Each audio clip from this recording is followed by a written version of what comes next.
कहाँ तक हम लोग का हुआ था, कोई बताएगा? आई थिंक मुझे पता ही नहीं चला कब डिस्कनेक्ट हो गया। कहाँ तक हम लोगों ने करा था?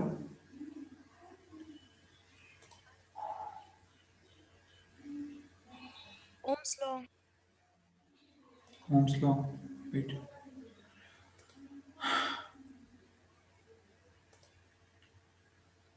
सो हम लोग ओम्स लॉ कर रहे थे ना।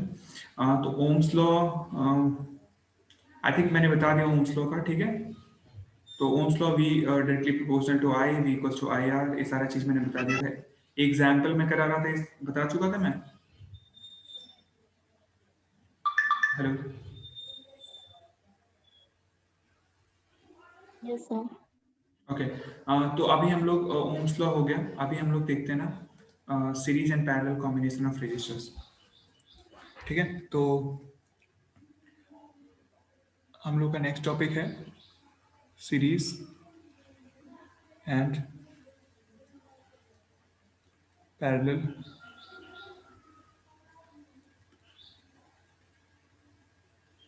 Combination of resistors.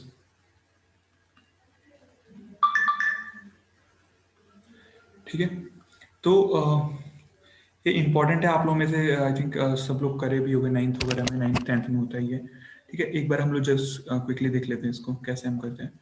तो आपको पता है कि अगर मैं कई सारे रेजिस्टेंसेस को आपस में ऐसे कनेक्ट कर दूं, ठीक है, ऐसे हम wait, तो मैं ऐसे कई सारे रेजिस्टेंसेस को आपस में कनेक्ट कर दूं, ठीक है, n number of resistances suppose करो, Rn है, ये है आपका R, वेट, R1 है, R2 है, R3 है।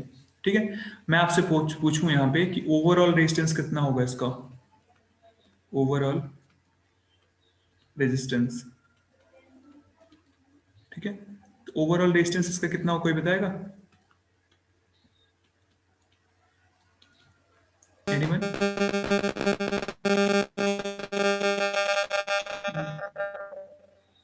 कौन है, बहुत आवाज आ रही है, हेलो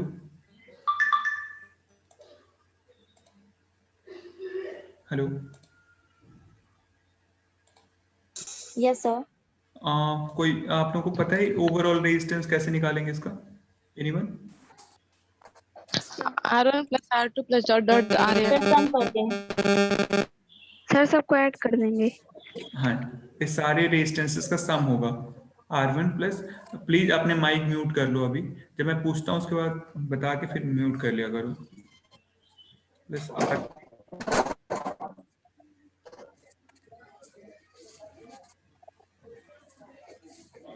इसका म्यूट नहीं हुआ है, वेट।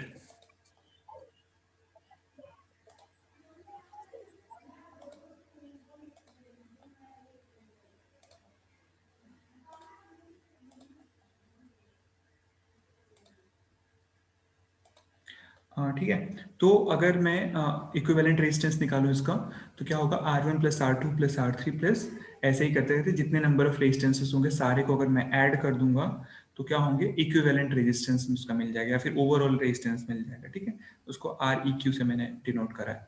ठीक है, ऐसे ही मैं पैरेलल कॉम्बिनेशन की बात करूं, ठीक है, पैरेलल कॉम्बिनेशन की, पैरेलल, ये आपका क्या है, ये आपका सीरीज है, सीरीज। पैरेलल कॉम्बिनेशन की बात करूं तो पैरेलल कॉम्बिनेशन में जैसे मान लो, प्लीज म्यूट योर सेल्फ, किसका माइक ऑन है, R1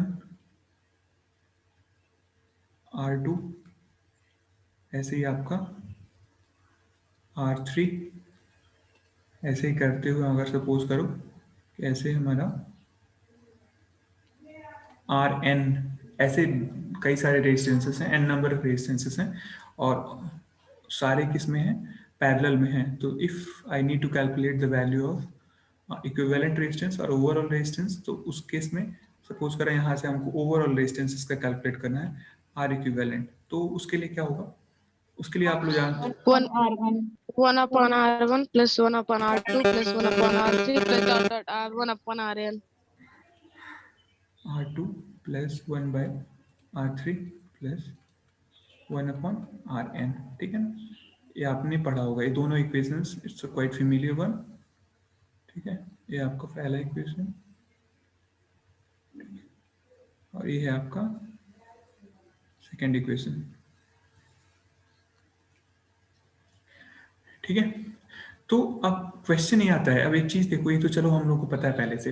अब एक चीज ध्यान रखो कि अगर अगर सीरीज कॉम्बिनेशन में कोई भी करंट फ्लो होगी, पहला वाला केस देखो, अगर कोई मान लो एक कोई वायर है, इसमें तुमने कई सारे रेजिस्टेंसेस लगा रखे हैं, ठीक है, तो इसमें जो भी करंट फ्लो होगी ना, उस सेम करंट सारे रेजिस्टेंसेस में सेम ही करंट फ्लो होगी।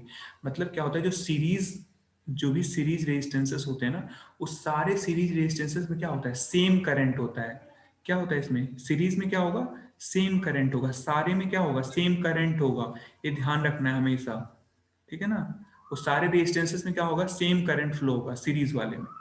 ठीक है, पैरेलल में देखो, पैरेलल में ना डिफरेंट डिफरेंट ऐसे क्या होगा, करंट कैसे आपको एज्यूम करना है। सपोज करा, करंट फ्लो क्या होता है, बेसिकली चार्ज का फ्लो होता है।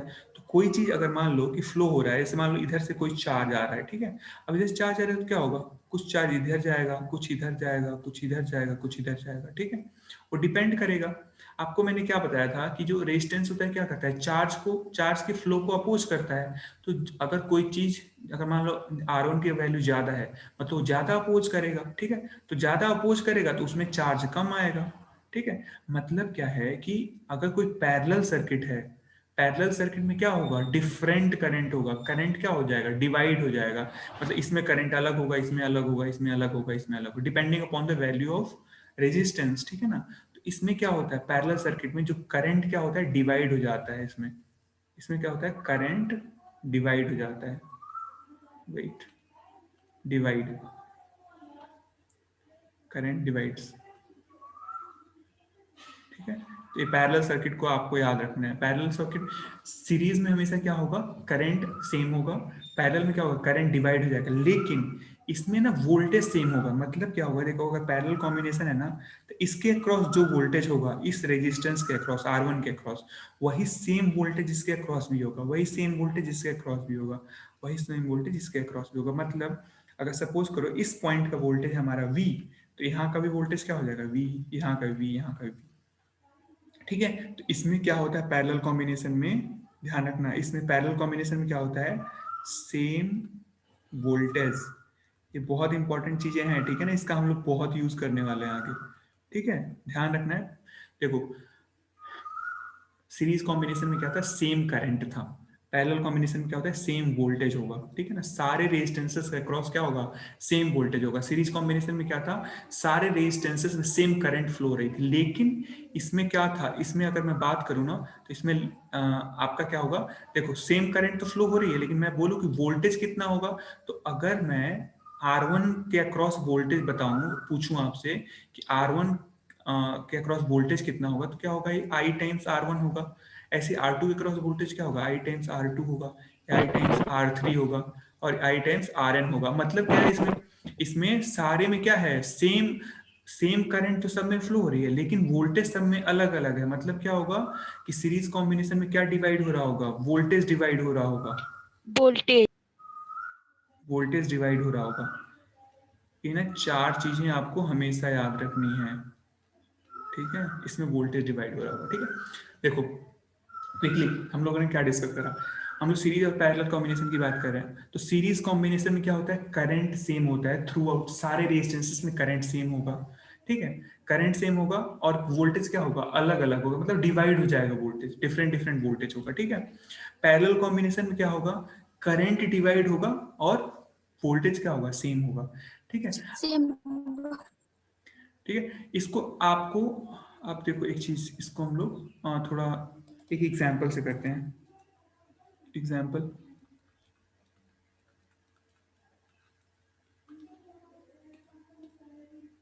ठीक है, जैसे मान लो ये मेरा ऐसे कोई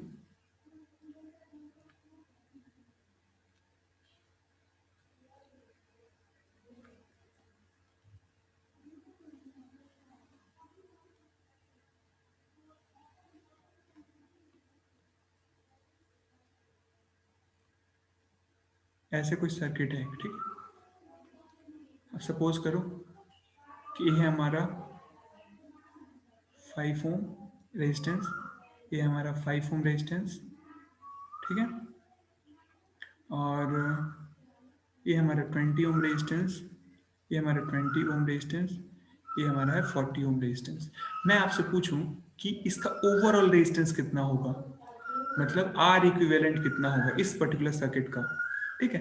देखो कैसे करते हैं इसमें, इसमें ना सबसे पहले ना लास्ट में देखो, मतलब यहाँ से स्टार्ट करो देखना, कहाँ से, आप अगर इस साइड से मैं बोलूँ आपको कि अगर सपोज करें पॉइंट है ए और ये पॉइंट है बी, ठीक है ना, और मैं बोलूँ कि पॉइंट ए और बी के बीच में आपको क्या कैलकुलेट करना है, ओवरऑल रेजिस्टेंस कैलकुलेट करना है इस पर्टिकुलर सर्किट में। तो आप क्या करोगे, सिंपल सा लास्ट जो भी पॉइंट है ना उसके एकदम अपोजिट में जाओगे, कहाँ अपोजिट हुआ, यहाँ पे। अब देखो यहाँ से स्टार्ट करो, तो आपको सीरीज पैरेलल कैसे निकालना है, सीरीज में है कि पैरेलल में, तो कैसे निकालना है, तो आप क्या करोगे ना, जहां पे भी देखना है वहां पे ही देखो कि सपोज करो कि यहाँ से कोई करंट आ रही है अगर, ठीक है, यहाँ से करंट आ रही है, तो देखो करंट क्या होगा, जो भी करंट आएगी ये वाली करंट, वही सेम करंट ही इसमें जाएगी, क्योंकि अदर कोई पाथ ही नहीं है। तो सपोज करो कि इधर से कोई करंट आ रही थी, ठीक है, वही सेम करंट इस 5 ओम में भी जाएगी, इस वाले में भी, ठीक है, जो इस वाले में जा रही थी, ठीक है। जब यानी जब सेम करंट दोनों में जा रही है, तो सेम करंट किस केस में जाता था, जब वो सीरीज कॉम्बिनेशन था, मतलब क्या है कि 5 और 5 किस में आ जाएंगे, सीरीज में आ जाएंगे। तो 5 और 5 सीरीज में कितना बनाएंगे, 10 ओम बना देंगे, ठीक है। याद होगा आपको सीरीज कॉम्बिनेशन में आर इक्विवेलेंट क्या होता था, R1 प्लस R2, अगर दो रेजिस्टेंसेस होगा तो क्या होगा, 10 ओम बना देगा, ठीक है। तो 10 ओम बन गया है, अब 10 ओम बन गया है हमारा। अब इसको हम इस सर्किट को ना ऐसे लिख लेते हैं, दोबारा से इस सर्किट को हम बना लेते हैं ऐसे, हम ड्राइंग इट क्विकली, सो थोड़ा सा वैसे हो जाएगा, देख लेना, ठीक है। अब हम क्या करेंगे, 5 ओम ना लिख के हम सिंपली यहाँ पे 10 ओम ऐसे लगा देंगे, 10 ओम, ठीक है, और ऐसे इसको, ठीक है। अब यहाँ का रेजिस्टेंस कितना है, 20 ओम है, यहाँ का रेजिस्टेंस 20 ओम है, यहाँ का रेजिस्टेंस 40 ओम है, ठीक है। और फिर से मेरे को क्या करना है, यहाँ पे कैलकुलेट करना है अभी, ठीक है। हमने एक पार्ट, थोड़ा सा भी पार्ट किया है। अब देखो इतना काम तो हो गया, अब क्या करना है हमको, ये सॉर्ट आउट करना है कि 20 ओम और 20 ओम किस में है।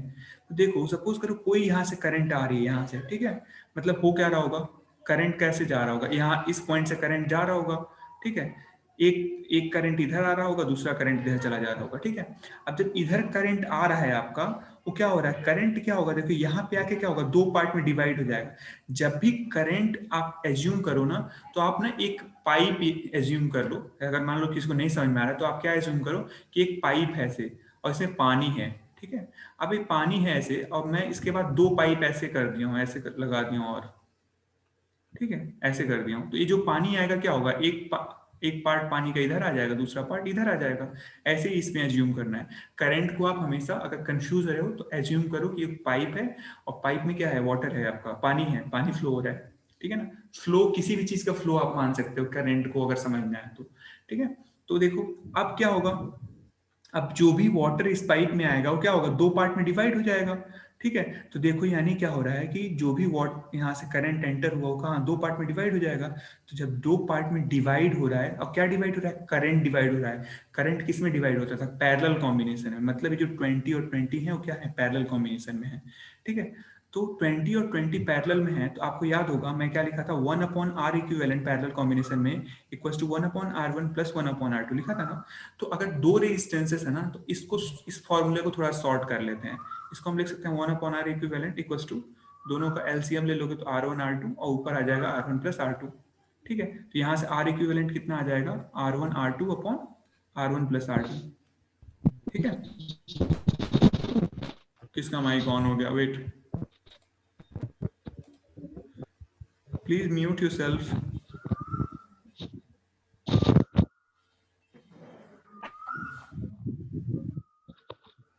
तेजस्विनी,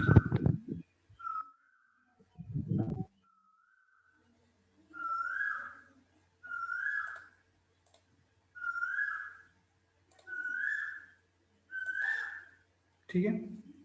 तो आर इक्विवेलेंट आप ना इस, इफ अगर दो रेजिस्टेंसेस की बात होगी ना, तो आप इससे डायरेक्टली आर इक्विवेलेंट निकाल सकते हो, R1 R2 upon R1 plus R2, ठीक है। एक और चीज, ठीक है, मैं बहुत सारी चीज बता रहा हूँ, इस सारा प्रैक्टिस करोगे तभी समझ में आएगा, ऐसे नहीं तो यहाँ पे समझ में आ जाएगा, लगेगा कि समझ में आ गया and you will forget it. तो इसलिए ध्यान रखना है कि जो मैं बता रहा हूँ ना उसको प्रैक्टिस करो।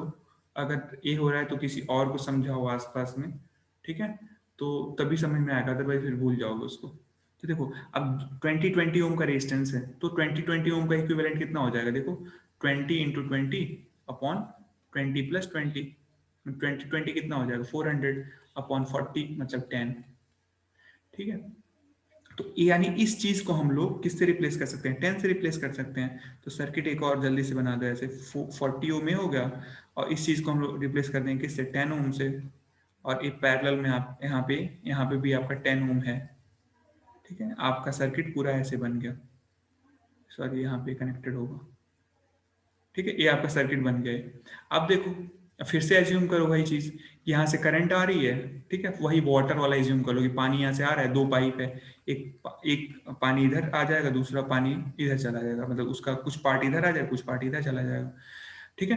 तो मतलब क्या होगा कि ये जो 10 ओम है और 10 ओम है, जब पानी डिवाइड हो रहा है यानी क्या हो रहा है, करंट डिवाइड हो रहा है, करंट डिवाइड हो रहा है मतलब कि किस में है, पैरेलल कॉम्बिनेशन में है, यानी 10 ओम और 10 ओम पैरेलल है, तो 10 और 10 ओम का पैरेलल फिर से निकाल लो, तो 10 इंटू 10 अपॉन 10 प्लस 10, तो ऊपर हो गया 100, नीचे हो गया 20, ठीक है, तो कितना आ जाएगा 5 ही हो गया, इसका कॉम्बिनेशन 5 हो गया। अब इस सर्किट को फिर से रीड्रॉ कर लो ऊपर ऐसे, इसको रीड्रॉ करोगे कितना आ जाएगा, ये 40 है, 40 ओम, और इन दोनों का कॉम्बिनेशन कितना आया, 5 आया है, 5 ओम, ठीक है। अब फिर से देखो जो भी वाटर आएगा वो क्या होगा, अब एक ही पाइप ही है दोनों, जो भी वाटर यहाँ पे आएगा वो सेम वाटर यहाँ पे आएगा, डिवाइड हो नहीं रहा है, ठीक है, मतलब क्या है, दोनों किसमें सीरीज में है, तो ओवरऑल रेजिस्टेंस कितना आएगा 40 है प्लस 5, तो हो जाएगा 45 ओम। ये बताओ कितने लोगों को समझ में आया, how many of you got my point. समझ आ गया यस सर, आ गया। Yes sir. यस सर, आ गया। Yes sir. यस आ गया, यस सर। अच्छा, ओके, सो वेट,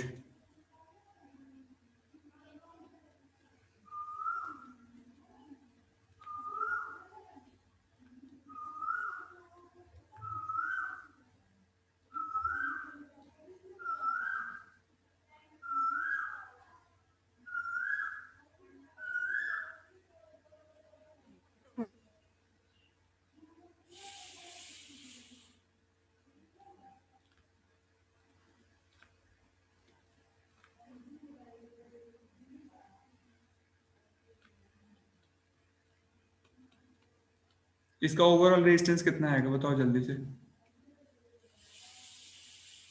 बताओ सब लोग जल्दी से, आवाज आ रही मेरी, यस सर। हाँ इसका ओवरऑल रेजिस्टेंस बताओ जल्दी से, 40।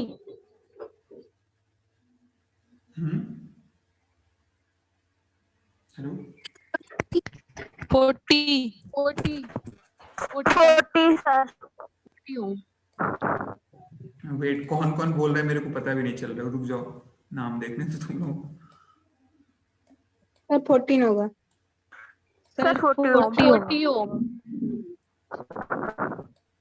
सबसे पहले किसने बोला था,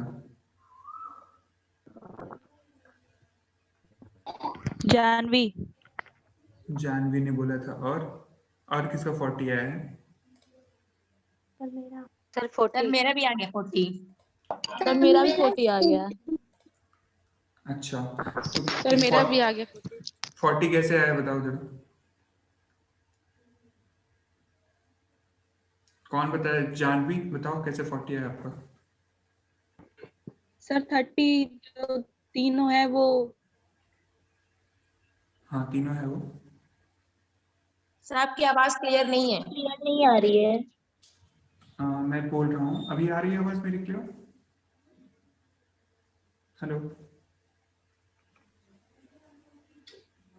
अभी आवाज मेरी क्लियर है, हेलो,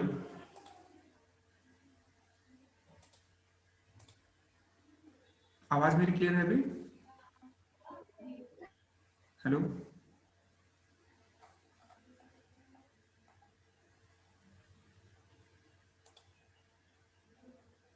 सर आवाज नहीं आ रही है। आवाज नहीं आ रही मेरी? हेलो हेलो,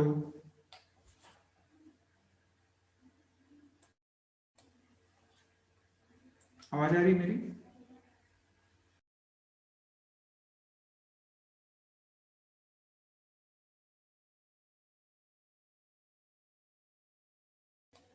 आवाज आ रही है अभी मेरी? Yes sir yes sir. One second. हाँ तो कौन कौन आपने से बताया था, कौन बता रहा था कैसे आया आपका, बताओ। जानवी,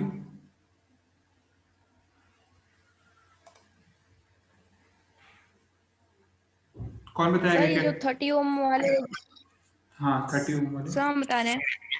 हाँ बोलो। सर जो ये 30 ओम वाले रेजिस्टेंस हैं वो पैरेलल में जुड़े हैं, तो उनका जब आर इक्विवेलेंट निकालेंगे तो इनका सर 10 आएगा, हाँ कितना आएगा? और उसके बाद 10 आएगा। 10 आएगा, ओके। उसके बाद उसके बाद ये जो 10 ओम के 3 रेजिस्टेंस लगे हैं, ये सारे सीरीज में हैं। सो सबको सबका सम निकालेंगे तो 40 आ जाएगा। ओके। और ये 30 कैसे पता चला कि ये पैरेलल में है? क्योंकि सर इसमें करंट तीनों में डिवाइड हो रहा है ना, इसीलिए।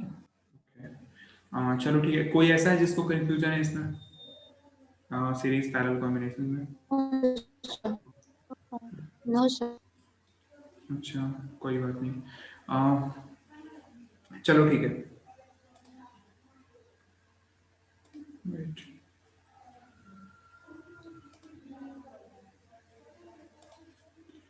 ठीक है, इसके अलावा जो एक फंडामेंटल है हमारा वो है केवीएल और केसीएल, इसको डिस्कस करके फिर क्लोज करेंगे लोग। किरचॉफ्स वोल्टेज लॉ, ठीक है ना, इसका मे बी आप लोगों को आइडिया हो। Kirchhoff's voltage law, wait 1 second.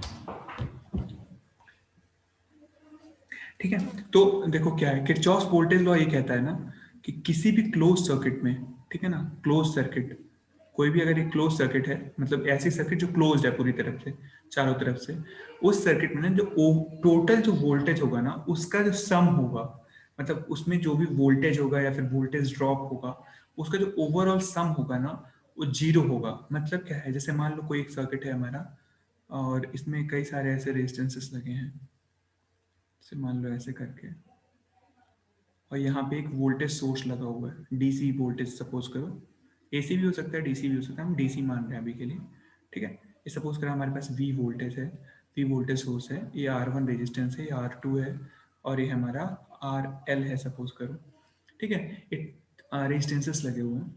तो ये क्या, किरचॉफ वोल्टेज लॉ क्या कहता है कि इस सर्किट में, देखो सर्किट क्लोज है, क्लोज का मतलब ये चारों तरफ से बंद है ना, देखो यहाँ पे भी सारे पॉइंट्स, मतलब एक लूप बना रहा है इसमें, ठीक है ना, सारे पॉइंट्स बंद हैं, सारे क्लोज्ड है पूरा, ठीक है। तो एक किरचॉफ वोल्टेज हमेशा क्लोज सर्किट पे ही अप्लाई होगा। तो इसमें क्या होता है ना, ये क्या कहता है फर्स्ट, मतलब किरचॉफ वोल्टेज लॉ क्या कहता है, जो ओवरऑल वोल्टेज है ना, उसका जो समेशन होगा वो इक्वल टू क्या आएगा, 0 आएगा, ठीक है। मतलब जो भी टोटल वोल्टेज होगा inside any circuit, any close circuit will be equals to the sum of all the voltages inside any closed circuit will be equals to 0, ठीक है। एक किरचॉफ्स वोल्टेज लॉ है। अब एक चीज ध्यान से देखो, जब भी हम ऐसे सर्किट को एनालाइज करते हैं ना, तो देखो एक वोल्टेज सोर्स लगा हुआ है, वी वोल्टेज सोर्स लगा है, ठीक है।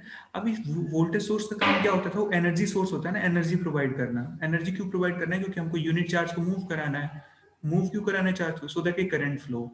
तो ये सारी चीज आपको ध्यान रखना है। अब जब ये वोल्टेज, आप कोई वोल्टेज सोर्स अगर कनेक्ट करोगे किसी भी रेजिस्टेंस से, फॉर एग्जांपल यहाँ पे R1 से कनेक्टेड है, R2 से कनेक्टेड है, RL से कनेक्टेड है, ठीक है। तो एक नोटेशन फॉलो किया जाता है, मतलब साइन साइन कन्वेंशन इसको बोलते हैं, कि हम पॉजिटिव कब लेंगे, निगेटिव कब लेंगे, ठीक है।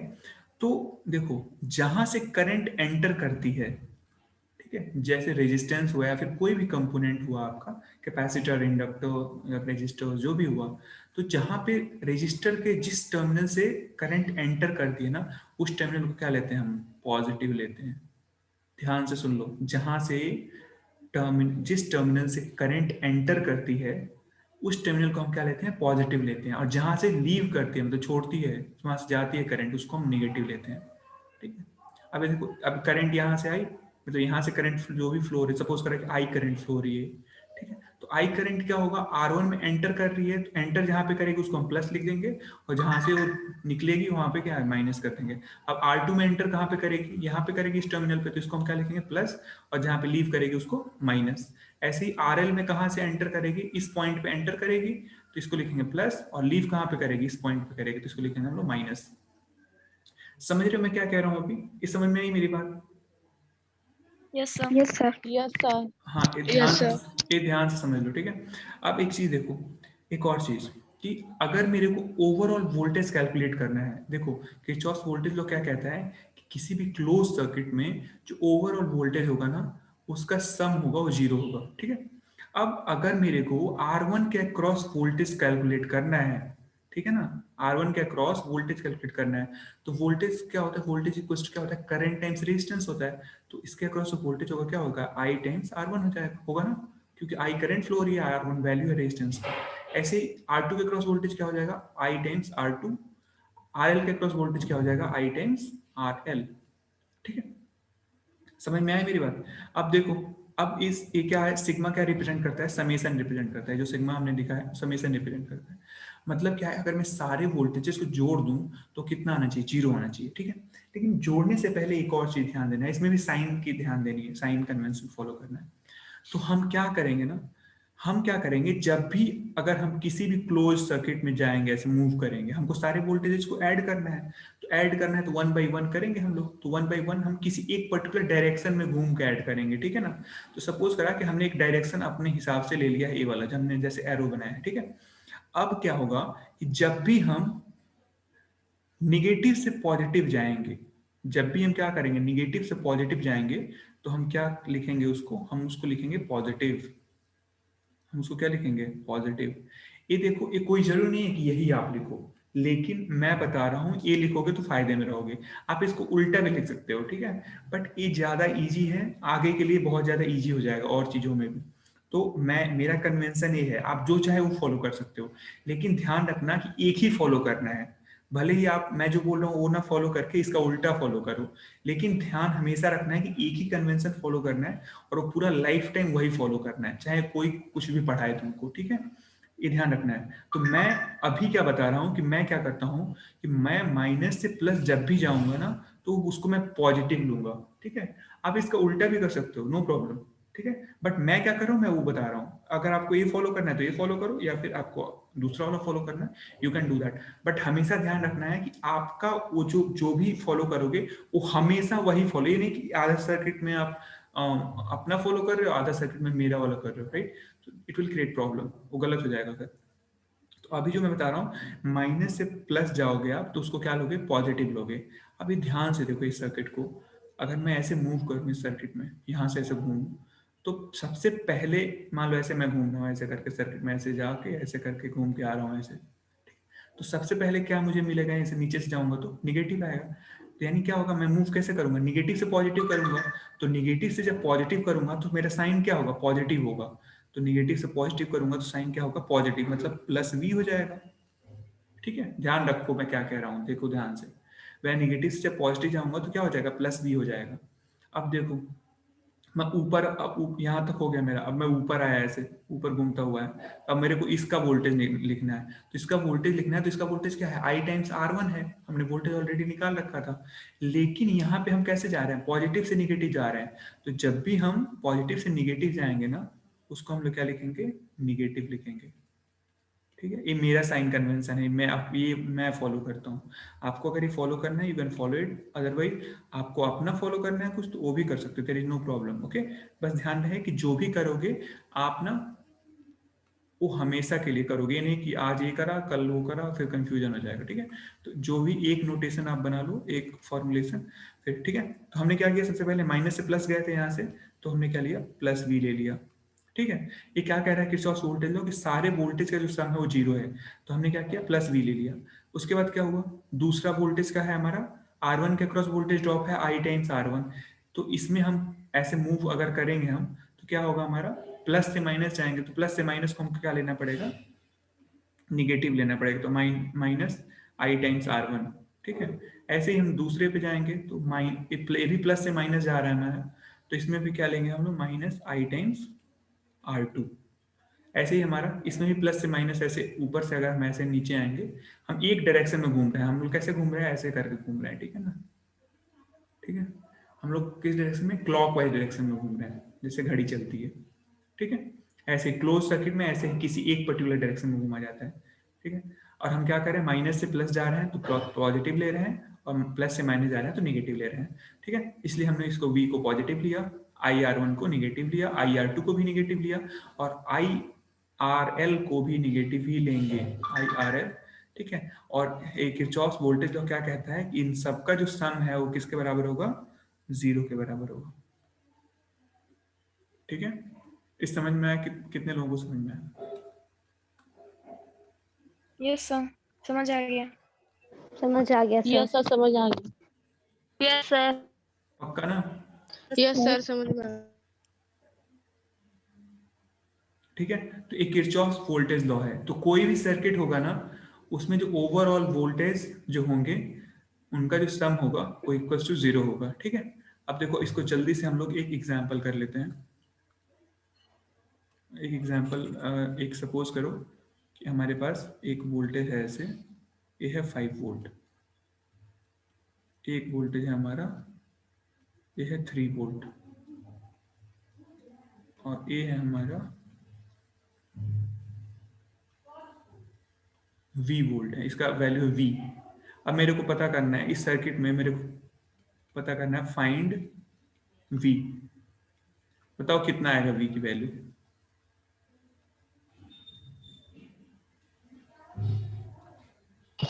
सर -2। 2 आएगा। 2 एक- आएगा सर सर। पॉजिटिव सर 2 आएगा। सर 2 आएगा।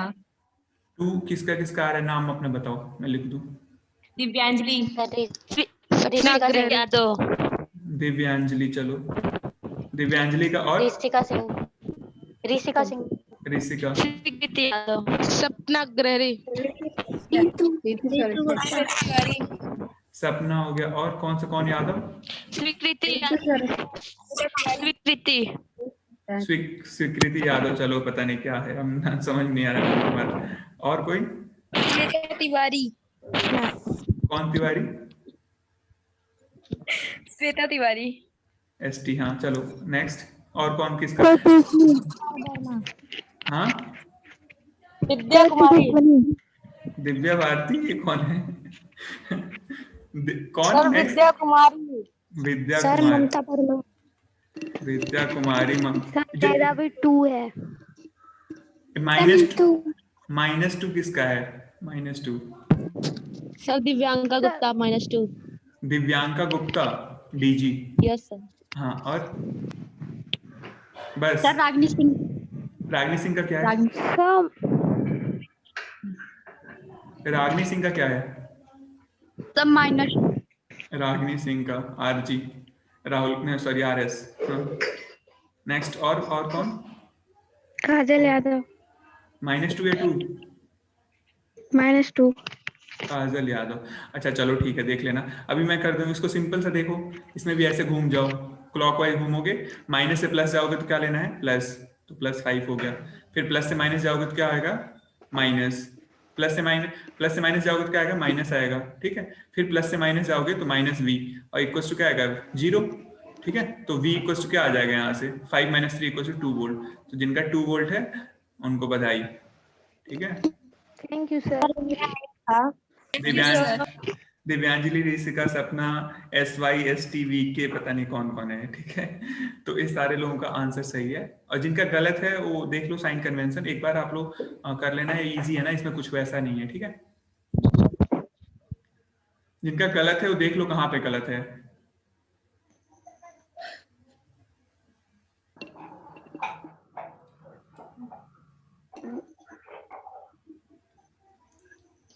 Wait. 1 second.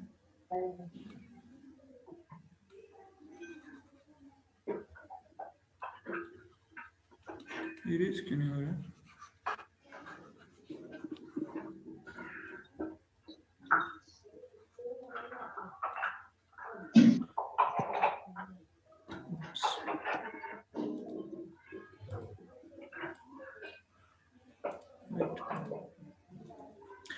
ठीक है, ये जो हमने लॉ देखा था ये क्या है? इसका नाम है किरचॉफ्स वोल्टेज लॉ, ठीक है ना? इसको बोलते हैं हम लोग केवीएल शॉर्ट फॉर्म में। KVL.